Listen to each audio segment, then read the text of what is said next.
नमस्कार। आज हम इतिहास के एक ऐसे तूफानी दौर में गोता लगाने वाले हैं जहां क्रांतियों की आग में तीन बड़े राष्ट्रों का जन्म हुआ, इटली, जर्मनी और रूस। चलिए देखते हैं कि कैसे 19वीं सदी के यूरोप की उथल-पुथल ने दुनिया का नक्शा हमेशा हमेशा के लिए बदल दिया। तो इस सफर में हम क्या क्या देखेंगे? सबसे पहले हम समझेंगे कि नेपोलियन के बाद यूरोप का नया नक्शा कैसा था। फिर हम इटली चलेंगे, जहां दिल, दिमाग और तलवार ने मिलकर एक देश बनाया। उसके बाद देखेंगे कि जर्मनी को युद्ध की भट्टी में कैसे गढ़ा गया। और फिर रूस में एक बिल्कुल नई विचारधारा की क्रांति यानी लाल सुबह को देखेंगे। और आखिर में हम ये समझने की कोशिश करेंगे कि इन घटनाओं ने हमारी आज की दुनिया को कैसे बनाया है। तो हमारी कहानी शुरू होती है 1815 के यूरोप से। सोचिए, नेपोलियन हार चुका है। पुराने साम्राज्य अपनी खोई हुई ताकत वापस पाने की कोशिश कर रहे हैं, लेकिन हवा में कुछ नए और बहुत शक्तिशाली विचार तैर रहे थे, जिन्हें दबाना अब इतना आसान नहीं था। तो हुआ ये कि 1815 में नेपोलियन की हार के बाद ऑस्ट्रिया के चांसलर मैटरनिक जैसे बड़े नेताओं ने मानो घड़ी को पीछे घुमाने की कोशिश की। उनका एक ही मकसद था, राजशाही को वापस लाओ और क्रांति की इस आग को हमेशा के लिए बुझा दो। ये एक तरह की काउंटर रेवोल्यूशन थी जो पुराने सिस्टम को वापस लाना चाहती थी। पर एक दिक्कत थी। नेपोलियन ने जाने अनजाने में ही सही पूरे यूरोप में आज़ादी और राष्ट्रवाद के बीज बो दिए थे। अब इन विचारों को बोतल में वापस बंद करना नामुमकिन था। ये आइडियाज अब लोगों के दिलो दिमाग में घर कर चुके थे। तो यहाँ दो जबरदस्त ताकतें आमने सामने थीं। एक तरफ थे मैटरनिक जैसे लोग जो पुरानी दुनिया, पुराने साम्राज्यों को बचाए रखना चाहते थे, और दूसरी तरफ थी राष्ट्रवाद की नई लहर जो कहती थी कि एक जैसी भाषा और कल्चर वाले लोगों का अपनाए देश होना चाहिए। ये यूरोप की आत्मा के लिए एक लड़ाई थी।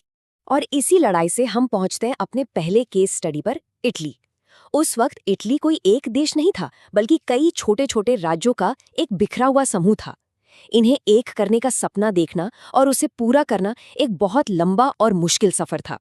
इस आंदोलन का दिल थे ग्यूसेप मैज़ीनी। उन्होंने यंग इटली नाम का एक मूवमेंट शुरू किया और युवाओं के दिलों में राष्ट्रवाद की ऐसी आग जलाई जो जुनून से भरी थी। उनके लिए इटली को एक करना सिर्फ एक पॉलिटिकल गोल नहीं, बल्कि एक पवित्र मिशन था। लेकिन सिर्फ जुनून से देश नहीं बनते, इसके लिए दिमाग की भी जरूरत होती है। और वो दिमाग थे काउंट कैवूर। पीडमोंट सार्डिनिया के प्राइम मिनिस्टर के तौर पर वो जानते थे कि इटली को एक करने के लिए डिप्लोमेसी के शतरंज पर सही चालें चलनी पड़ेंगी और ताकतवर दोस्त बनाने होंगे। और फिर आई तलवार, गिउसेप्पे गैरिबाल्डी। वो एक करिश्माई मिलिट्री हीरो थे जिन्होंने अपनी रेड शर्ट्स आर्मी के साथ दक्षिणी इटली को आज़ाद करवाया। असल में उन्होंने मैजीनी के सपने और कावूर की स्ट्रैटेजी को जंग के मैदान में हकीकत में बदल दिया। कैवूर का जो नजरिया था वो बड़ा प्रैक्टिकल था।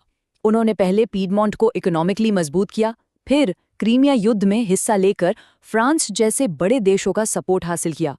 उनका एक ही टारगेट था, ऑस्ट्रिया को इटली से बाहर निकालना। ये एक जबरदस्त डिप्लोमैटिक चाल थी। अब इटली से चलते हैं जर्मनी की तरफ, जहां राष्ट्र बनाने की कहानी बिल्कुल अलग थी। यहाँ यूनिफिकेशन जनता के जुनून से नहीं, बल्कि एक इंसान के लोहे जैसी इच्छा शक्ति से हुआ जो ऊपर से थोपा गया था। और वो व्यक्ति थे ओटो वॉन बिस्मार्क। उनका ये एक कोट ही उनकी पूरी स्ट्रैटेजी को बयां कर देता है। उनका मानना था कि जर्मन यूनिटी पार्लियामेंट में बहस करने से नहीं, बल्कि मिलिट्री की ताकत से ही हासिल की जा सकती है।